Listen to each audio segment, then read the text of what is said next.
자, 우리가 신앙생활을 할 때에 아주 타협하지 말고 사수해야 될 게 있어요. 그것은 뭐냐면 복음과 진리예요. 그래서 예를 들어서 예수 바깥에 구원이 있다 이렇게 이야기한다면 우리는 그걸 용납할 수도 없고 타협할 수 있는 것이 아닙니다. 구원을 얻을 만한 이름은 예수 그리스도밖에 없어요. 할렐루야.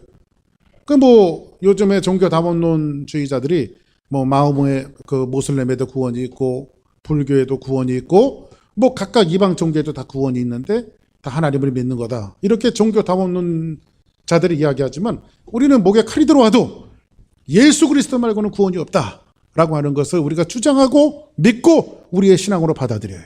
그렇죠? 근데 이런 부분에 대해서는 우리가 타협할 수 있는 것이 아니지만, 그러나 우리가 그리스도인으로 세상에 살아가면서 모든 관계성을 가지고 살아가요.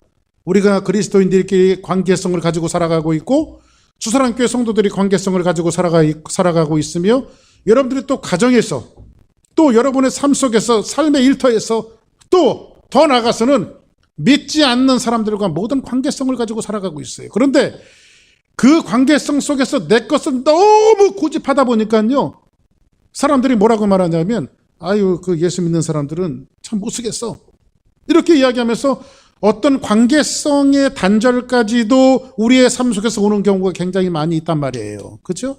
근데 이런 데에 대해서는 우리들이 유연성을 갖고 어떻게 지혜롭게 세상을 살아가느냐에 대한 것들을 오늘 말씀을 보면은 잘 나온단 말이에요. 어떻게 유연성을 갖고 살아가야 되느냐. 세상은 역사 속에 다 그런 싸움이었어요. 보수냐 진보냐.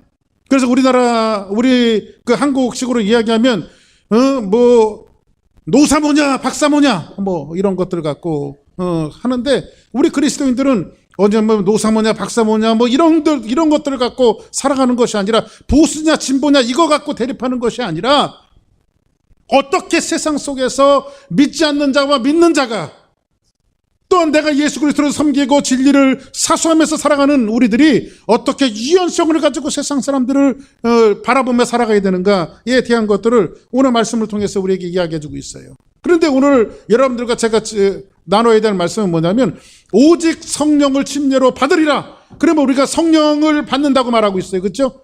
성령 세례라고도 이야기하고 성령 침례라고도 이야기하는데, 그럼 여러분들 성령 침례 받는 게 뭐예요? 성령 침례. 성령 침례 받으면 방언하고 환상 보고 병 고치고 능력을 행하고 권능을 행하고 이렇게 성령 침례예요. 물론 옛날 부흥사 목사님들이 그런 걸 갖고 이야기했어요. 저도 집회를 나가지만은요, 성령 세례를 받아야 합니다. 그래서 방언하고 능력받고 힘있고 권능받고 세상을 이겨야 됩니다. 이렇게 얘기하는데, 과연 성령 세례가, 성령 침례가 과연 그런 건가? 응? 오늘 말씀은 정확하게 말씀을 통해서 규정해주고 있는데, 오순절 계통의 펜타코스트나 순복음 계통이나 이런 데는 성령 세례, 성령 충만이 아니라 성령을 받아야 된다 이렇게 얘기하고 있어요. 성령, 우리가 구원을 받긴 받았지만 성령을 받지 않으면 우리 모든 것들이 다 무의미하다 이렇게 이야기하는 교단도 있지만, 물론 다 틀린 것은 아닙니다만, 그러나 정확하게 개혁 보수적인 신앙과 신학적인 차원에서 이야기한다면 이런 거예요. 성령 침례를 받아야 된다라고 하는 것은 성령을 통해서 우리가 구원을 받고, 한번 따라합시다. 성령을 통해서 예수 그리스도를 믿게 함으로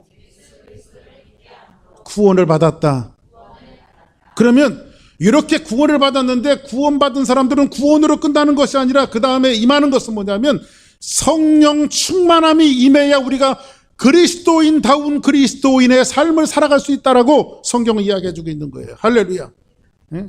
자, 그러면 이제 오늘 본문을 좀 봐야 될 것 같아요. 오늘 본문이 이런 내용이에요. 우리 한번 앞에 오늘 본문에 있는 성경 구절을 한번 자막으로 보면서 같이 한번 말씀을 한번 나누겠습니다. 성경 구절을 한번 맨 앞으로 한번 돌려주세요. 자, 이런 말씀이에요. 자, 성경 보니까 이렇게 얘기하고 있죠. 자, 1절. 유대에 있는 사도들과 형제들이 이방인들도 하나님의 말씀을 받았다 함을 들었더니, 이 말씀이 무슨 말이냐면요, 우리가 지지난주에 여러분들과 드렸던 19번째 이야기는 뭐냐면 베드로가 황홀경에 조금 이따 나오겠지만은 이제 기도하고 있었을 때 환상이 보여요. 그렇죠? 하늘에서 보자기 같은 것이 내려오는데 한 그릇에 기는 바닥으로 기는 것과 네 발 가진 것과 들짐승들과 이런 것들이 있는데 하나님이 뭐라고 말하냐면 잡아먹어라, 잡아먹어라, 잡아먹어라. 그랬더니 이 베드로는 유대인이에요, 이방인이에요? 유대인이죠.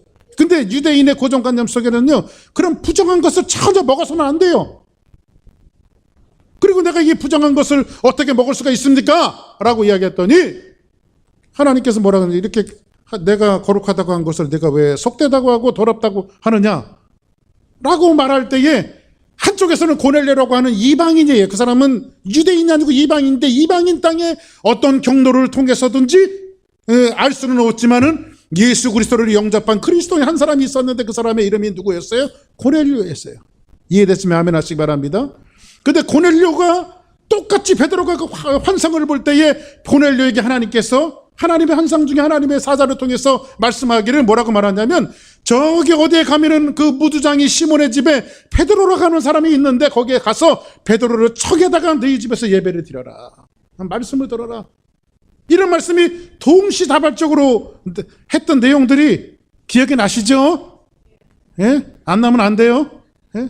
그게 지난번의 말씀이란 말이에요. 그리고 나서 베드로가 거기에서 하나님의 말씀을 증거하고 복음을 증거했더니 거기에 성령의 충만함이 임하고 그들이 다 하나님을 찬양했던 놀라운 역사들이 10장에 나와 있는 내용이란 말이에요. 그러면 베드로가 지금 어디 갔다 온 거예요? 선교지를 갔다 왔단 말이에요. 이방인 땅에 선교지를 갔다 왔어요. 그런데 이방인들의 선교지를 갔다가 지금 베드로가 어디로 돌아가고 있어요? 예루살렘 교회로 돌아온 거예요. 왜냐하면 예루살렘 교회는 복음의 원산지며 교회가 시작된 첫 번째 교회예요. 근데 베드로가 지금 거기에 돌아왔어요. 근데 베드로는요, 뭐 지금 굳이 그렇게 얘기할 수는 없습니다만 12제자를 주축으로 예루살렘 교회가 만들어졌습니다만, 그러나 지금으로 이야기하면 뭐 굳이 뭐 말씀드리자면 예루살렘 교회 담임 목사님이 누구냐? 지금 베드로라 이 말이에요. 베드로가. 그 베드로가 지금 선교 고넬료 집에 갔다가 지금 예루살렘 교회로 돌아왔어요. 그런데 교회 오니까 교회 분위기가 좀 심상치가 않아요. 왜냐하면 그렇게 부들부들하고 베드로의 말씀이면 아멘 아멘 하면서 따라다녔던 이 예루살렘에 있는 유대인들의 교인들이 지금 뭐라고 말하냐면 이 담임 목사님 오기만 해봐라. 어떻게 그런 짓을 할 수 있어? 이러면서 지금 이 베드로 담임 목사님한테 지금 따질 준비를 지금 하고 있단 말이에요. 지금 따질 준비를. 이게 무슨 말이냐면 그 다음 2절 한번 볼까요? 2절에 보니까 베드로가 예루살렘에 올라갔을 때에 할례자들이 비난하여, 할례자들이라고 하는 것은 유대인들의 통칭을 이야기하는 거예요. 근데 지금 예루살렘에 있는 유대인 출신의 교인들이, 예루살렘에 있는 교인들이 지금 누구를 비난하고 있어요? 베드로를 비난하고 있어요. 그러니까 지금 누구를 비난하고 있는 거예요? 담임 목사님을 비난하고 있는 거예요. 그러니까 저도 잘해야 돼요. 여러분들의 비난을 받지 않으려면. 응? 그런데 뭐냐면 뭐라고 비난하고 있냐면 3절 한번 볼까요? 이르되 내가 무할례자의 집에 들어가 함께 먹었다 하니, 무할례자는 누구죠? 이방인이에요. 그러니까 그 당시에는요, 할례자였던 유대인들은요, 예수 그리스도의 복음이 자기네 복음이라고만 생각했어요. 그리고 마가다락방에 첫 번째 성령께서 공식적으로 임하실 때에 있었던 120명의 문도들이 어떤 사람, 이방인이 있었던 것이 아니라 거기는 전부 다 누가 있었어요? 유대인들이 있었어요. 그리고 유대인들을 통해서 예루살렘 교회가 탄생이 되어진 거예요. 성령이 충만하고. 그리고 그들에게 성령의 역사와 은혜의 역사가 막 일어나기 시작하고 부흥의 역사가 막 일어나기 시작했는데, 지금 그들의 고정관념 속에서는 이방인들은 하나님을 몰라야 되고 하나님을 알아서도 안 되고, 그들이 하나님이 아니라 하나님은 우리의 하나님인 거예요. 우리 하나님. 그래서 우리가 그러잖아요. 하나님은 네 하나님이 아니라 내 하나님이야. 그리고 너는 저주받아야 되고 나는 축복받아야 돼. 이런 식의 신앙을 누가 갖고 있냐면 유대인 성도들이 갖고 있는 거예요, 지금이요. 근데 지금 베드로가 담임 목사님 어디 갔다 왔어요? 무할례자들 이방인 집에 갔다 왔단 말이에요. 이렇게 얘기하면 돼요. 제가 1년에 한두 차례 부흥회를 나가잖아요. 그러면 목사님이 목사님 위해서 기도해야 되겠다. 부흥회 나가셨으니까 나가는 곳마다 하나님의 역사와 은혜가 넘쳐나야 되겠다. 여러분들이 저를 위해서 열심히 기도했단 말이에요. 그런데 목사님의 행적을 추적해 봤더니 목사님이 개교회 일반 교회에 다니면서 부흥 집회를 한 것이 아니에요. 기도원 다니면서 부흥 집회를 한 것이 아니라 목사님이 절에 가서 절밥도 같이 먹어가면서 스님들하고 같이 설법도 같이 하고 거기서 설교도 같이 하고 또 한 번은 봤더니 천주교에 가서 미사도 같이 드리면서 거기에서 또 천주교 강단에서 설교를 하고 오고 거기다 한술 더 또 이단 축에도 못하는 통일교 같은 데 가갖고 거기서 설교를 하고 오면은 그런 한 사람이 그걸 알게 돼갖고 교인들하고 웅성웅성 얘기 시작했어. 야, 우리 목사님이 천주교도 가고 절에도 가고 통일교도 가고 막 이러면서 거기 다니면서 설교하고 왔다더라.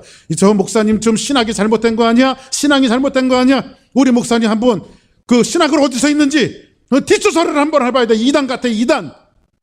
응? 지금 예루살렘 교회에 이런 사태가 벌어진 거란 말이에요.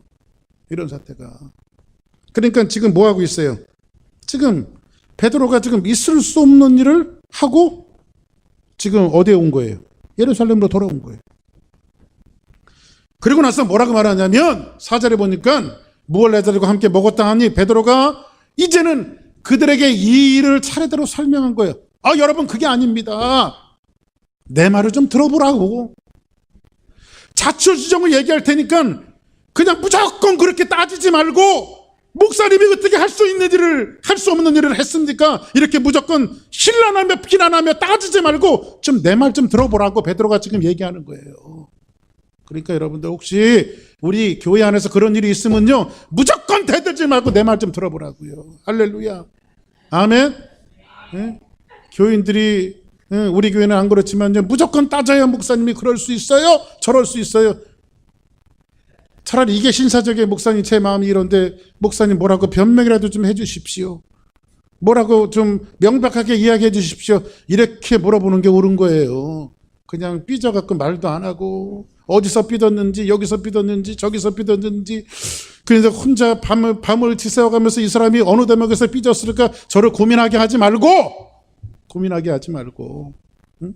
지금 유대인들이 지금 예루살렘에 있는 교인들이 그렇게 지금 삐져 있는 거예요. 그런데 베드로가 그 상황에 대해서 내 말을 들어보십시오 하면서 변증하며 설명하는 내용이 오늘 본문에 있는 내용이라 이 말이죠. 아멘.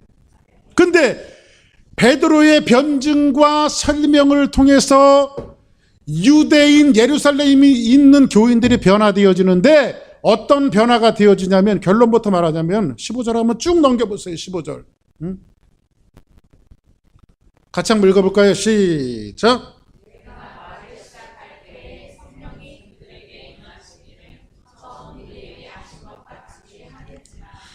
내가 그들에게 말할 때는 것은 뭐죠? 고넬료의 집안에서 설교를 할 때에 하나님의 말씀을 증거할 때에 성령이 그들에게 임하시기를 그럼 성령은 어디에만 임했어요? 공식적으로 임했던 곳이 어디였어요? 마가의 다락방이었어요. 그렇죠?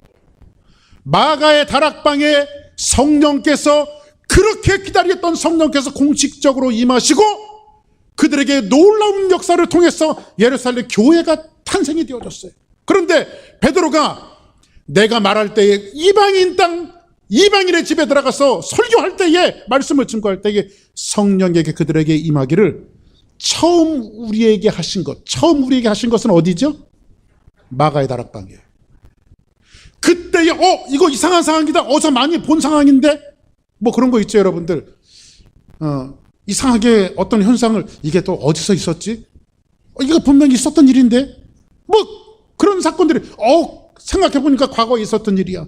어떤 사람은 이거 꿈에서 봤던 일인데 진짜 있네? 뭐 이런 일들이 있잖아요. 그죠? 근데 베드로가 지금 그곳에 가서 설교를 할 때에 이거 마가다락방에서 있었던 일인데 처음에 우리에게 하신 것과 같은 성령이 누구에게 임해요? 고넬료 가정의 이방인 땅에도 임했던 것을 오늘 말씀을 통해서 우리에게 소개해주고 있는 거예요. 할렐루야. 그리고 나서 이들이 결론이 어떻게 되죠? 18절 한번 봅시다. 같이 있습니다. 시작.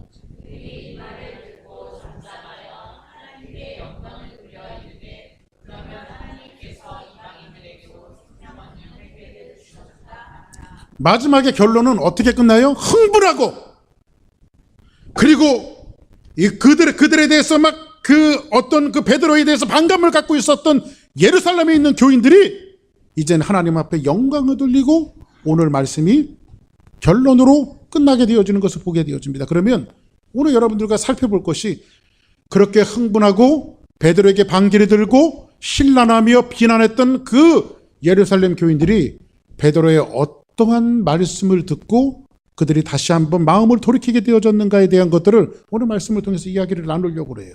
그런데 첫 번째로는요, 베드로가 설명한 것은 자기의 환상을 얘기해요. 자, 오늘 5절 한번 볼까요? 다시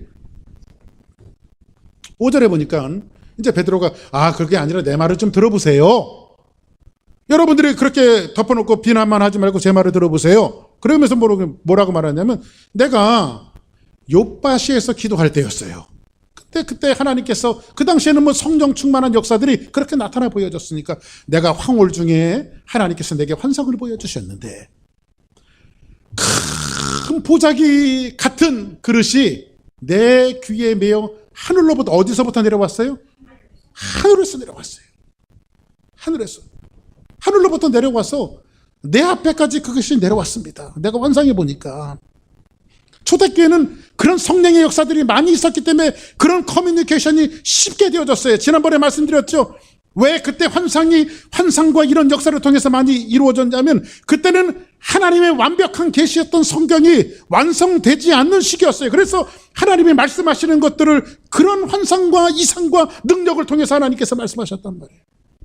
근데 지금 우리가 살아가면서 그때 환상을 물론 부분적으로 하나님께서 그렇게 나타나 보여주시기도 하지만은, 그러나 우리가 환상 봤다, 꿈에 뭐 봤다, 뭐 이런 주의로 자꾸 우리의 신앙을 밀어붙이는 것은 우리가 잘못된 신앙으로 가기에 쉬운 기름길이에요. 그래서 우리는 어디서 찾아야 되냐면, 하나님의 말씀, 완벽한 계시였던 성경 말씀을 통해서 우리를 조명해 봐야 돼요. 할렐루야.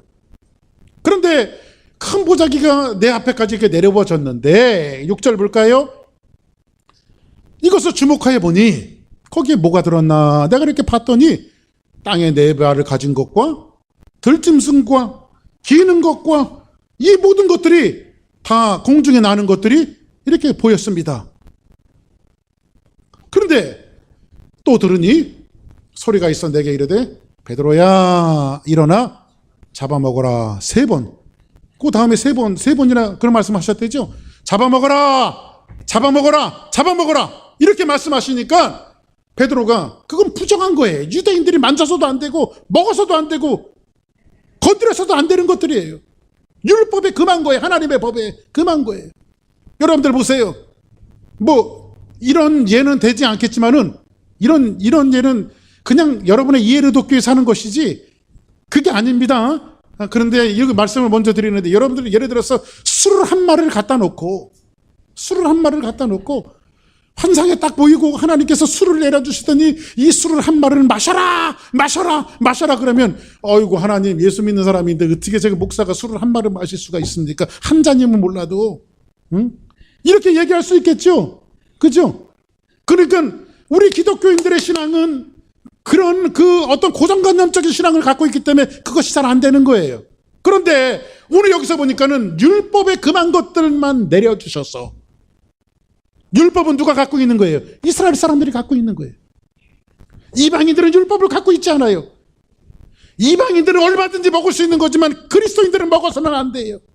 근데 그것을 가지고 뭐라고 말하냐면 잡아먹으라고 말합니다. 잡아먹어라. 네? 그때에 베드로가, 그러면 먹을 수 있어요, 없어요? 그 8절 보세요. 내가 이르되, 주님, 나는 그럴 수 없습니다. 어떻게 내가 저걸 먹습니까? 속되거나 깨끗하지 아니한 것을 결코 내 입에 들어간 일이 한 번도, 나는 그런 것들은 먹은 적도 없고 앞으로도 그렇게 할 수도 없고 그렇게 지금도 할 수가 없습니다. 왜냐하면 지금까지 믿었던 신앙과 믿음에는 그 해서돼야 안 돼요. 안 돼요. 그래서 오늘 지금 베드로가 그 이야기를 하는 거예요. 그죠? 여러분들 보세요. 부정하거나 사악하거나 이 지저분한 것을 절대로 먹어서는 안 되는데, 지난주에 여러분들 지난주에 했던 그 말씀을 기억하는지 모르겠어요. 사도행전에는요, 큰 사건 3가지가 나와요. 기억나세요? 여러분들 뭐 우리가 1년 지나면 연말에 올해의 10대 뉴스 10가지 빅 이슈 해갖고 뭐 그런 나오는 것처럼 사도행전 전체는요 3가지 큰 사건이 나와요. 하나는요, 오순절 마가다락방에 성령께서 임재하시고 불이 혀같이 갈라지는 성령의 역사를 통해서 사람들이 성령의 충만함을 받고 그 성령의 성령 침례를 통해서 뭐가 탄생됐어요? 새로운 교회의 공동체가 탄생이 되어졌어요. 그렇죠? 그리고 두 번째 사건은 뭐냐면, 사울이라고 하는 전혀 하나님을 믿을 수 있는 가능성이 없는, 예수 그리스도를 믿을 수 있는 가능성이 없는 그를 부활하신 예수 그리스도께서 만나주셔서 그를 180도 바꿔놓고 그를 어떻게 했어요? 이방인의 사도로 하나님께서 그를 부르시고 만드셨던 사건이에요. 그리고 세 번째 사건은 뭐냐면 바로 오늘 이 사건이에요. 고넬료라고 하는 이방인. 자, 그러면 보세요. 교회는 그 당시 여기 고넬료의 사건이 있기 전까지는 교회는 이스라엘 사람들의 교회예요, 이방인의 교회예요? 이스라엘 사람들의 교회예요. 그죠?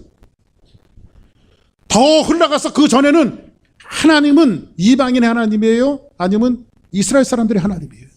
이스라엘 사람들의 하나님. 이거는 깨질 수가 없고, 이거는 어떻게 타협의 여지가 없는 그들의 신앙이었어요. 근데 베드로가 지금, 제가 여러분들 저기 통일교 가서 설교하고 왔으면 여러분들이 저한테 안 떼적였냐고, 지금 베드로가 지금 그거 한 거예요. 지금 이방인에게 가서 말씀을 증거하고 온 거예요. 자, 그러면 고넬료는 이방인의 상징이에요. 그렇죠? 상징적인 인물로 고넬료를 이야기해요. 그러면 마가다락방에 성령이 임재하시면서 탄생되어진 것이 뭐예요? 교회예요. 그렇죠? 그러면 고넬료라고 하는 어떤 경로를 통해서 복음을 받아들였는지는 성경에서 정확하게 알려주고 있지 않지만, 이방 땅 한자리에서 예수 그리스도를 자기에게 영접하고 예수님을 믿는 신실한 사람이 있었는데, 그 신실한 사람에게 베드로의 설교를 통해서 성령이 임재하심으로 지금 똑같은 마가다락방에 있었던 성령의 역사가 지금 어디에 있어? 이방 땅에 일어나고 있는 거예요. 그렇죠? 그러면 이 사건을 통해서 우리에게 소개해주고 있는 것은 뭐냐면, 이방 땅에서 마가다락방에 있었던 똑같은 사건을 통해서 지금 뭐예요? 하나님께서 계획하시는 것은 또 다른 색깔의 교회를 이방 땅에 하나님께서 세우시겠다라고 하는 강한 의지를 말씀을 통해서 보여주시는 거예요. 아멘? 이해되시면 아멘 하시기 바랍니다. 한 분 정도는 포기하신 것 같아요. 오늘 말씀을 듣는 게. 이해가 안 돼서. 이해되셨죠? 자, 그러면 이 메시지가 우리에게 주시는 그 의미가 있어요. 뭐냐면, 고넬료 가정의 가정 공동체에 성령 침례를 주셔서 이 사건을 통해서 교회를 탄생시킨 것은 뭐냐면, 너희들이 유대인들의 경계를 넘어서 하나님은 너희 하나님뿐만 아니라 예수 그리스도는 너희의 예수 그리스도뿐만 아니라 너희의 경계를 넘는 전 우주적인 하나님이시며 우주적인 예수 그리스도로 더 번성해서 창성해서 교회가 세워질 것에 대해서 지금 이 말씀을 통해서 우리에게 소개하고 있는 거예요. 아멘. 그래서 성경에서 뭐라고 말해요? 먹어라 라고 하는 것은 뭐예요? 다른 말로 용납해라 너희들이. 그래서 여러분들, 신앙생활에서 유연성이라고 하는 것은 그래요. 우리의 진리는 고집해야 되지만은 어떤 우리의 신앙 색깔을 누구에게 자꾸 고집해서는 안 돼요. 특히 예수님 오래 믿으신 분들의 특성 중에 하나가 다 그런 건 하지만 그런 게 있어요. 내 신앙을 강조해요. 사실 신앙을 강조하는 것이 진리와 아무 관계없는 것을 강조를 해요. 어떨 때는요. 그래서 이분들은 어떻게 기도하냐면요, 이렇게 기도해요. 예를 들자면 그런 겁니다. 교회 오면 두 손을 꼭 이렇게 모아서 기도해야 돼. 이렇게 기도하면 안 되나? 꼭 이렇게 기도해야 되나? 예를 들자면 그런 류의 것들을 강조하면서 진리와 상관없는 것들을 강조한다는 거죠. 그죠? 오늘 이 사건의 중요한 것은 뭐냐면, 자, 그러면, 자, 다시 한번 저를 보세요. 지금 마가다락방에 임했던 성령의 역사가 똑같이, 하나도 틀림없이 어디에 임했어요? 고넬료 가정에, 그 공동체에 임했어요. 자, 그러면 유대인들은 이방인의 교회가 인정이 돼요, 안 돼요? 안 돼요. 말씀이 이방인에게 증거되어지는 것이 이해가 돼요, 안 돼요? 안 돼요. 더더구나 그들에게 성령이 임했다는 것들이 이해가 돼요, 안 돼요? 안 돼요. 그런데 요 사건을 성경에 살짝 감추어 놓은 아주 귀한 진리가 하나 이 오늘 본문 속에 담겨져 있어요. 그건 뭐냐면, 하늘로부터 두 번째 소리가 있어 이르되 하나님이 깨끗하다고 하신 것은 네가 왜 속되다고 하느냐? 하지 말아라. 그리고 나서 10절에 보니까 보세요. 같이 있습니다. 시작.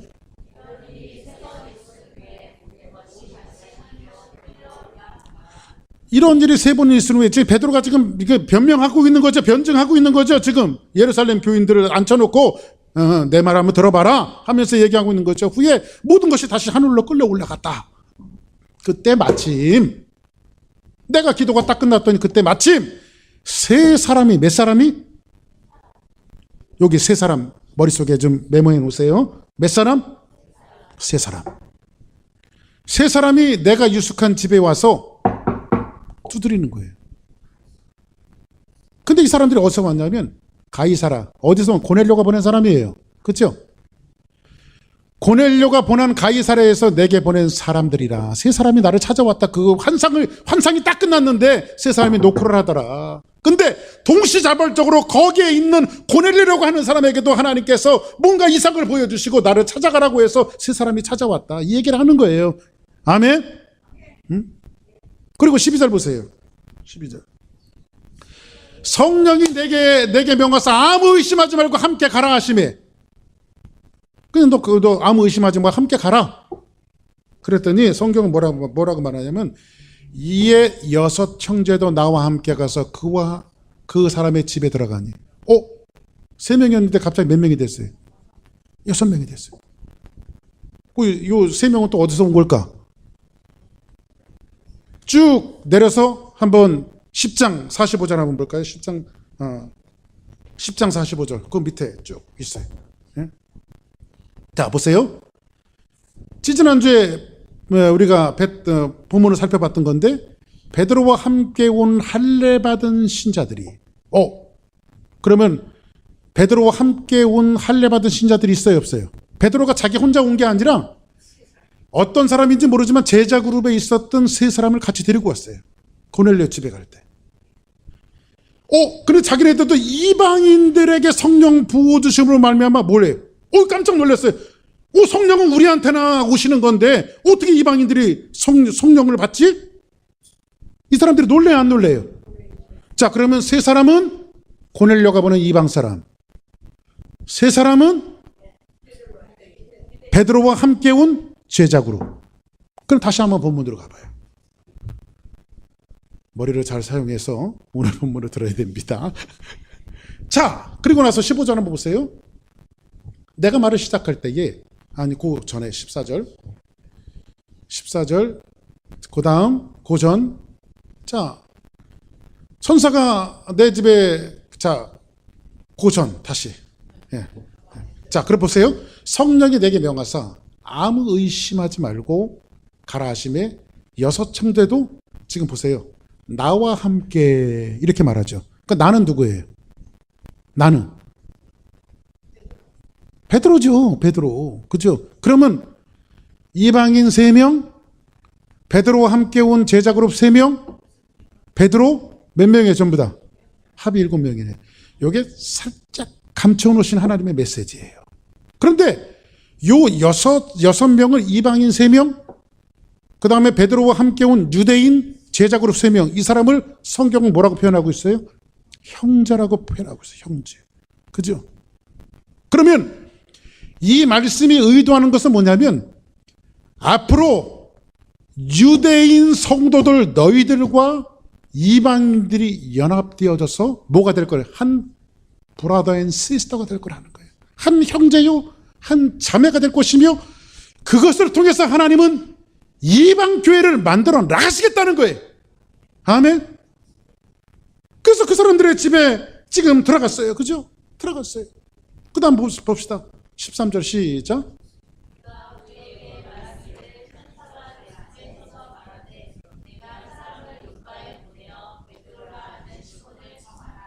그가 우리에게 말하기를, 천사가 내 집에 서서 말하되 내가 사람을 욥바로 보내요 베드로라 하는 시몬을 청하라. 그 동시에 고넬료에게도 이런 환상을 보여줬는데, 어디 무두장이 시몬의 집에 가면 베드로가 있는데 베드로를 청해라. 고넬료에게도 똑같이 환상을 보여주셨다. 그리고 그 얘기를 하는 거예요. 지금 베드로가 14절. 그가 너와 내 온 집이 구원의 말씀을 내게 이르라 함을 보았다 하거늘, 그러면 지금 고넬료가 이 환상을 보고 사람들을 보내어서 베드로를 청하는 거죠. 청하는 거예요. 근데 내게 말을 시작할 때에 뭐라고 말해요? 성령이 그들에게 임하시기를, 내가 이상했다. 처음 우리에게 하신 것 같이 하는지라. 처음 우리에게 마가다락방에 임했던 그 성령이 똑같이 여기에서 말씀을 증거할 때도 임하더라. 지금 베드로가 지금 그 얘기를 하고 있는 거예요. 누구에게? 예루살렘에 베드로를 비난하며 신란하며 했던 그 예루살렘 성도들을 앉혀놓고 성교보고를 지금 하고 있는 거예요. 지금 그 결과보고를요. 예? 그때에 내가 그 사건을 보고 한 가지 생각난 것이 있었어. 그게 뭐냐면, 내가 주의 말씀에 요한은 물로 침례를 베풀었으나, 요한은 물로 침례를 베푼 것이 누구의 대상이에요? 유대인들 대상이에요. 그렇죠? 요한은 선자를 유대인에게 보냄을 받았어요. 그런데 너희는 베풀었으나 너희는 성령으로 침례를 받으리라 하신 것이 생각나노라. 누구를 통해서? 예수 그리스도를 통해서 성령으로 침례를 받는다. 성령으로 침례를 받는다는 것은 뭐예요? 유대인을 뛰어넘어서, 유대인의 경계를 뛰어넘어서 온 세상과 열방들이 성령으로 말미암아 누구를 통해서? 예수 그리스도를 통해서 온 세상과 열방들이 다 구원에 초청되어졌다라고 하는 이 말씀이 베드로가 생각이 났다 이거예요. 지금요. 이해됐어요? 무슨 말씀인지요? 아멘. 사랑하는 여러분, 보세요. 이 말씀을 돕기 위해서 한번 성경 쭉 내려봐서 마태복음 한번 봅시다. 이 말씀이 무슨 말씀인지. 마태복음. 자, 보세요. 나는 너희에게 회개하기 위한 물로 침례를 베풀었거니와. 나는 누구예요? 침례 요한이죠. 요한, 세례 요한. 근데 그런지만 내 뒤에 오시는 이는, 내 뒤에 오시는 이가 누구예요? 예수 그리스도시죠. 나보다 능력이 많으시니 침례 요한보다 훨씬 더 능력이 많으신 분이 계신데, 그분이 예수 그리스도 우리의 구원자신데,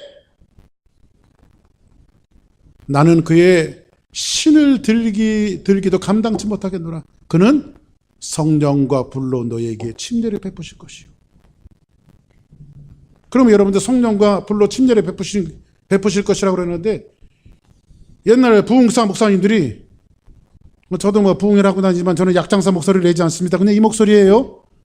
근데 옛날에는 그러신 분들이 많이 계세요. 옛날에는 또 이 부흥이 하시는 목사님들이 굉장히 기도 많이 하시다 보니까 목이 이렇게 많이 성대가 상하신 분들이 많이 계셔서 그렇지, 흉내를 그렇게 일부러 그렇게 하신 것은 아니라고 저는 봐요. 근데 옛날에 그 부흥사 목사님들이 사랑하는 성도 여러분, 뭐 이러면서 말이에요. 그냥 우리는 성령으로 불러 받아야 합니다. 그래 은사를 받아야 되고, 하늘에서 물을 받아야 돼요. 뭐 이렇게 설교를 했단 말이야. 근데 지금 이 말씀이 지금 이야기하는 게 성령의 불로 침례를 받아라. 이게 하늘에서 불이 뚝 떨어지는 걸 얘기해요. 지금요. 그렇게들 말씀하셨는데 이것은 그 불을 얘기하는 게 아니에요. 불 받아야 은사 받고, 불 받아야 부자 되고, 불 받아야 공부 잘하고, 불 받아야 지혜를 얻고, 불 받아야 뭐 이러면서 얘기하는데 이건 그 말씀이 아니에요. 근데 성경 뭐라 그래요? 그 다음처럼 보세요. 이 말씀을 하고 나서 12절에 바로 뭐라고 말하냐면, 손에 키를 들고 자기 타작마당을 정하게 하사. 자 보세요. 알고 모아 곡관에 드리고 쭉정이는 다 모아다가 꺼지지 않는 불에 태울 것이라고 말하고 있어요. 자 보세요. 그러면 이 말씀을 이렇게 쉽게 한번 해석을 할게요. 성령의 침례를 받는 사람은, 불을 받는 사람은 알곡이 되어서 천국에 갈 거지만, 만약에 예수 그리스도를 영접하지 않고 성령의 불을 받지, 성령을 받지 않는 사람들은 어떻게 될 것이다? 지옥에 갈 것이다. 그러면 이게 어떻게 말씀이 되냐면요, 성령을 받아야 예수님을 시인할 수 있어요. 사도 바울은 뭐라고 말하냐면, 너희들이 성령이 아니고는 예수를 주라 시인할 수 없는지라. 우리가 예수님을 주님으로 시인한 것은 내 의지와 내 지식이 말한 것이 아니라 성령께서 이 마음을 두드리실 때에 예수님은 나의 주님이시며 나의 주인이십니다, 이것을 고백하게 되어진 거예요. 누구로 말미암아? 성령으로 말미암아. 할렐루야. 그래서 이 성령의 불은 은사 주고 능력 주고 불 주고 이것이 아니라 우리에게 구원을 주시는 하나님의 은혜를 이야기하고 있는 거예요. 하나님의 은혜를. 할렐루야. 아멘. 이 이야기를요 더 자세히 이야기해요, 사도 바울이. 코담 한번 볼까요? 고린도전서 12장 13절에 보니까, 우리가 유대인은 알지요? 헬라인은 누구예요? 이방인이죠? 종이나 자유인이나 다 한 성령으로 침례를 받아 한 몸이 되어 다 한 성령을 마시게 하셨느니라. 할렐루야. Baptized by one spirit into one body. 그러니까 이 영어 성경에서 하시는 말씀이 뭐냐면요, 오늘 이 말씀을 통해서 우리는 모두 다, 유대인도 헬라인도 종이나 자유자나 높음이나 낮은 사람이나 많이 배운 사람이나 적게 배운 사람이나 허연 사람이나 노란 사람이나 검은 사람이나 다 차별 없이 한 성령으로 말미암아 예수 그리스도의 몸에 우리를 들이밀었다는 거예요. 예수님의 몸과 내 몸은 디퍼런해요. 예수님은 예수님이고 나는 나지요. 근데 예수님의 몸에 우리가 연합되어졌다고 하는 것은 어떻게 몸이 이렇게 하나가 되어져요? 있을 수 없는 일이죠. 이것은 성령의 은혜가 아니고는 가능하지 않다는 거예요. 그때 성령의 역사가 일어나는 거예요. 아멘. 내가 이 성령과 성령으로 인해서 예수 그리스도와 함께 연합이 되어지는 거예요. 이게 한 몸이 되어지는 거예요. 응? 한 몸이 되어진 것은 성령의 은혜가 아니고는 불가능해요. 자, 그럼 오늘 말씀을 정리할게요. 네, 오늘 말씀을 정리해 봅시다. 이제 오늘 말씀 우리 생활과 삶 속에 한번 적용해 봤으면 좋겠어요. 우리 교회를 향해서. 그러면 여러분들의 몸은 성령의 침례를 받고 예수님을 영접하고 어디 몸에 연합되어졌어요? 예수 그리스도의 몸에 연합되어졌어요. 그래서 우리는 이걸 교회 공동체라고 말해요. 그렇죠? 제일 처음에 하나님께서 사람을 이 땅에 만드시고 제일 처음에 만드신 공동체가 뭐예요? 가정이에요. 가정 공동체. 제일 처음에 부부예요, 부부. 그렇죠? 이 가정 공동체가 급기야는 성령의 은혜로 말미암아 교회 공동체로 발전하게 되어졌어요. 그러면 성령으로 말미암아 우리는 한 몸이 되어졌어요. 그렇죠? 한 몸이. 자, 그러면 그리스도의 몸에 연합되어졌다면 여러분이 정말 성령 침례를 받으신 분이라면 아멘 하시기 바랍니다. 만약 성령 침례를 받지 않았다면 여러분들은 구원이 없는 거예요. 근데 성령 침례를 받았습니까? 그러면 예수님이 여러분들의 주인이세요? 예수 믿고 구원 받으셨어요? 그러면 예수 그리스도와 함께 연합되어진 교회 공동체 맞으세요? 자, 그러면 질문 한번 해볼게요. 우리는요, 구원받은 성도라면, 성령을 받은 사람이라면 우리의 시각과 인식과 가치가 다 달라져야 돼요. 자, 보세요. 부부끼리 가족이란 말이에요. 둘이 가족이란 말이에요. 허즈번 앤 와이프 둘이 부부예요. 이 한 몸이에요. 자, 그러면 손가락이 다쳤어요. 피가 나요. 아파요. 그러면 남편이 손가락이 다쳐갖고 피가 나면 와이프들 한번 들어, 저릿저릿하게 마음이 아프세요? 안 아프면 곤란한 거죠? 왜냐면 성령 침례 받았는데, 야, 너는 너야, 나는 나지, 나는 내 인생 살래, 너는 내 인생 살아. 이거는 구원받은 사람들이 해야 할 일이 아니에요. 거꾸로 와이프가 어디 다쳤어요. 마음이 아프고 힘들어요. 그러면 남편도 한 몸이니까 같이 아파야죠. 그래, 꼴 좋다. 네가 그러니까 그랬지 뭐. 응? 이러면서 그냥 밀어붙인다고, 그죠? 이건 한 몸이 아니에요. 한 몸이. 자, 보세요. 오늘 말씀이, 베드로가 설명한 이 말씀이 본질적인 것이 사람들을 뭐로 설득한 거예요? 예루살렘 교인들을 뭐로 설득한 거예요? 우리가 똑같이 임했던 성령의 역사로 말미암아 언어가 흩어지고 세상에 딱 흩어졌던 것들이 제일 처음에 성령의 역사심으로 하나가 되어졌다, 우리가. 그래서 사람들이 제일 먼저 터진 것이, 우리가 은사로 받는 그 방언을 이야기하는 것이 아니라 각각 언어가 달라졌던 유대인들이 모였잖아요. 흩어졌던 유대인들이. 근데 이 사람들이 서로가 무엇을 말하는지 서로 알아들었어요. 막 알아들었어요. 이게 누가 하신 역사예요? 성령이 하신 역사예요. 그리고 교회가 탄생되어지는데 교회는 하나가 되어졌어요. 하나. 그죠? 흩어졌던 모든 것들이 하나가 되어졌어요. 근데 이 이방인 땅에 성령이 임하고 이방인 3명과 유대인 3명과 베드로를 통해서 이 이방인 교회가 하나가 되어졌어요. 하나가. 그렇죠? 누구를 통해서? 한 성령으로 말미암아 침례를 받아 예수 그리스도에게 뒤밀어져서 한 몸이 되어졌던 우리가. 지금 베드로가 그 얘기를 하는 거예요. 지금 베드로가. 그렇죠? 그러면 우리가 한 몸이란 말이에요. 교회 공동체가 한 몸이고. 근데 여러분들이 허즈밴 와이프 서로 가슴 저리도록 여러분들이 서로를 돌아보지 않는다면 여러분들이 받은 구원에 대해서 한번 재고해 봐야 된단 말이야, 이게. 그렇죠? 우리 교회 공동체를 하나님이 만들어 주셨는데, 아이고 저거 이러면서 그냥 비난하며 뒤에서 뒷말하며, 이런, 만약 여러분들이 그렇게 살아간다면 우리에게 주신 그 구원이 한 성령으로 예수께 뒤밀어진 사람이냐고 내가 내 얼굴에 침 뱉는 거죠. 그죠?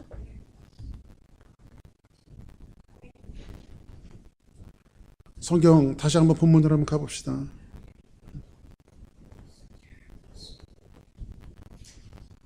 교회가 정말 한 성령으로 부름받은 몸입니까? 혹시 여러분들은 여러분의 몸을 소홀히 대하지는 않습니까? 내 몸을 소홀히 대하지는 않습니까? 옆에 사람을 이렇게 한번 만져보세요. 그게 다 내 몸이에요. 근데 저 몸을 소홀히 대하지는 않으세요? 혹시 비난한 적은 없습니까?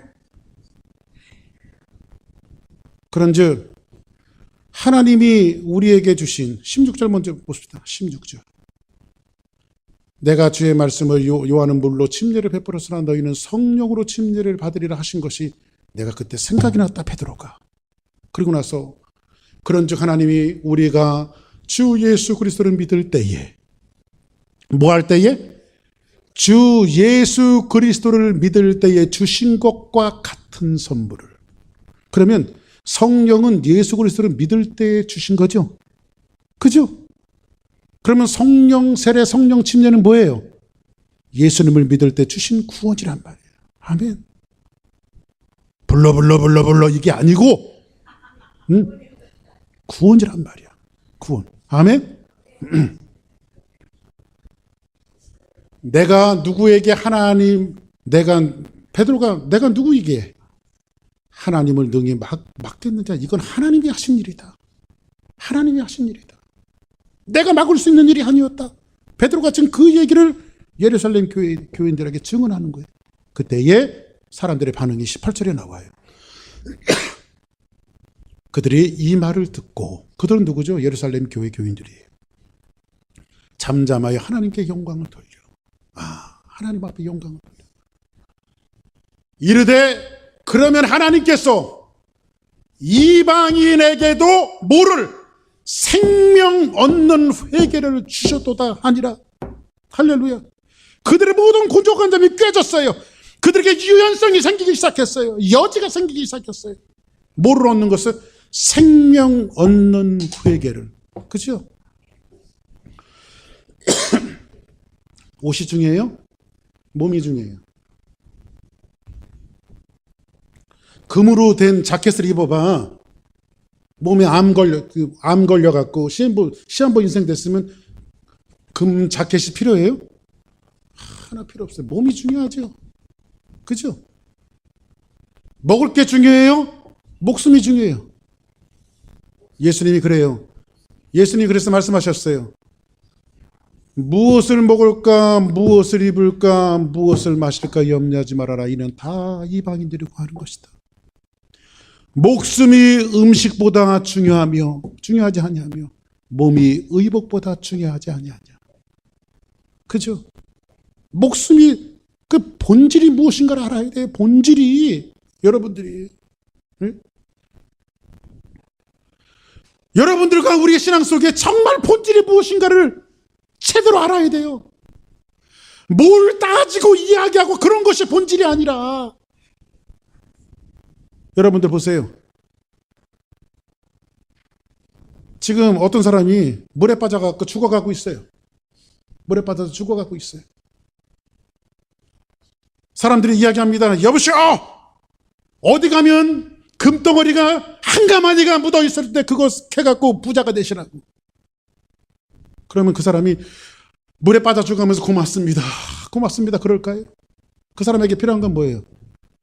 건져내야죠. 그죠?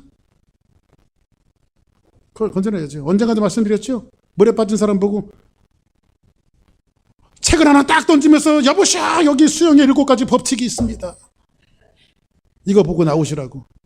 아니, 건져내놓고 수영을 가르치든지 말든지 해야지. 그죠? 우리는 가장 그리스도 몸의 본체에 중요한 본질이 있습니다. 생명을 얻는 것, 그 이상보다 중요한 것은 없어요. 여기에 어떤 인습도, 문화도, 장벽도, 어떤 사람의 고정관념도 끼어들어서는 안 됩니다. 생명만이 온 지체가 함께 공유할 수 있는 거예요. 그러니까 여러분들, 주사랑교회 성도들 한 사람들이 예수 그리스도의 이름으로 성령으로 침례를 받아, 불을 받아 생명을 나누는 공동체 한 사람 한 사람들이 모였을 때 여기는 생명 공동체가 될 수 있어요. 이거 밑에는 따져도 되지만은 이거 위에는 따지지 마십시오. 생명보다 중요한 건 없어요. 그렇죠? 말씀을 정리하겠습니다. 예루살렘의 성도들은 그걸 깨달았어요. 이 이방인에게도 생명이 열리고 구원이 열렸구나, 이거를. 진리는 사소하지만 관계성에 있어서는 유연함을 가지시기 바랍니다. 이 사람은 안 되고 저 사람은 안 되고 이렇게 난도질하지 말고 여러분들이 전도함에 있어서도 결과는 하나님이 하시는 거니까 여러분들 전하십시오. 전하십시오. 그래서 우리 주사랑교회가 이 삶의 한복판에서, 여러분의 살아가는 삶의 한복판에서 이러한 믿음을 갖고 실제적인 꽃을 피우고 열매 맺는 귀한 모습이 우리의 삶 속에 넘쳐나기를 주의 이름으로 축복합니다. 기도하겠습니다. 제가 하나 딱 놓친 게 있는데 숫자를 셌잖아요. 7명. 그렇죠? 근데 보통 규례는 증인의 숫자는 2명이에요. 2명 이상. 그런데 역사적인 것이나 하나님의 그 성기를 밝히는데 세계사적 관점에서 볼 때는 그 히브리 규례는 7명이에요. 그래서 꼭 7명이고요. 제가 살짝 놓쳐서 여러분들에게 다시 말씀드립니다. 그래서 그 7명의 숫자를 성경에 살짝 감춰놓으신 거예요. 그래서 이방인 교회의 출발은 하나님께서 하신 확증한 사건이었다라고 하는 것을 사도들이 가르쳐주고 있는 거예요. 아셨죠? 네. 테이프로 듣는 사람은 못 들어도 상관없어. 우리가 잘 들어요.